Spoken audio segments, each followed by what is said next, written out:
ಸಮ್ಮೇಳನದ ಇದಿರ್ಬೋದು. ಯಾಕಂದರೆ ತುಳು ರಂಗಭೂಮಿಯ ಬೆಳವಣಿಗೆಯಲ್ಲಿ ಅಪ್ರತಿಮ ಸೇವೆ ಸಲ್ಲಿಸಿದ ಮಹನೀಯರಲ್ಲಿ ಕೆಂಪೂರು ದೊಡ್ಡನಶಿಂಗೇರಿಯವರು ಅಗ್ರಗಣ್ಯರು.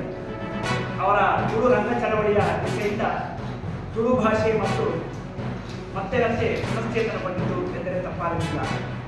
ಅದನ್ನು ಮನಗಂಡ ತುಳುಕುಟ ಉಡುಪಿ ಕೆಂಪೂರು ದೊಡ್ಡನಶೆಟ್ಟರ ನೆನಪಿಗಾಗಿ ಮತ್ತು ತುಳು ರಂಗಭೂಮಿಯನ್ನು ಜೀವಂತವಾಗಿರಿಸುವ ಹಾಗೂ ಸೃಜನಶೀಲ ಆಧುನಿಕ ರಂಗಭೂಮಿಯ ಪ್ರಯೋಗಗಳು ಹೊರಹೊಮ್ಮಬೇಕು.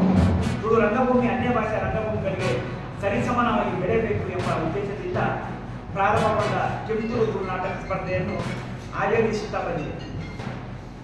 ಗೌರವವಿದ್ದರೆ ಕೆಂಪೂರು ದೊಡ್ಡನಶೆಟ್ಟರ ನಾಟಕ ಹೇಗಿತ್ತಂದರೆ, ಆ ಕಾಲದಲ್ಲಿ ವಿದ್ಯುದ್ದೀಪದ ವ್ಯವಸ್ಥೆ ಇರಲಿಲ್ಲ, ಬೇಕಾದ ವಾಹನದ ವ್ಯವಸ್ಥೆ ಇರಲಿಲ್ಲ.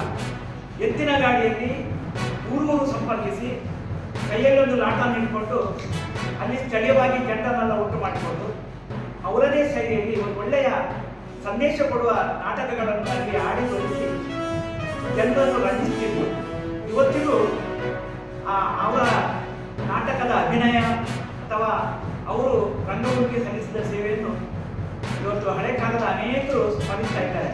ಆ ನೆಲೆಯಲ್ಲಿ ಉಡುಪಿ ತುಳುಕುಟ ಅವರ ನೆನಪಿಗಾಗಿ ಈ ಒಂದು ಕಾರ್ಯಕ್ರಮವನ್ನು ನಿರಂತರವಾಗಿ ಮಾಡ್ತಾ ಇದೆ.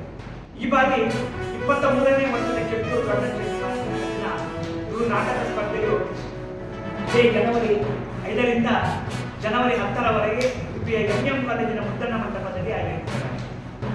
ದೇಶದ ಯಾವುದೇ ಪ್ರದೇಶದ ಯೋಗ್ಯ ತುಳು ಹವ್ಯಾಸಿ ನಾಟಕ ತಂಡಗಳಿಗೆ ಸ್ಪರ್ಧೆಯಲ್ಲಿ ಭಾಗವಹಿಸಲು ಅವಕಾಶ ಕಲ್ಪಿಸಲಾಗಿದ್ದು, ಈ ಬಾರಿ ವಿವಿಧ 6 ಪ್ರಸಿದ್ಧ ತಂಡಗಳಿಗೆ ಅವಕಾಶ ನೀಡಲಾಗಿದೆ.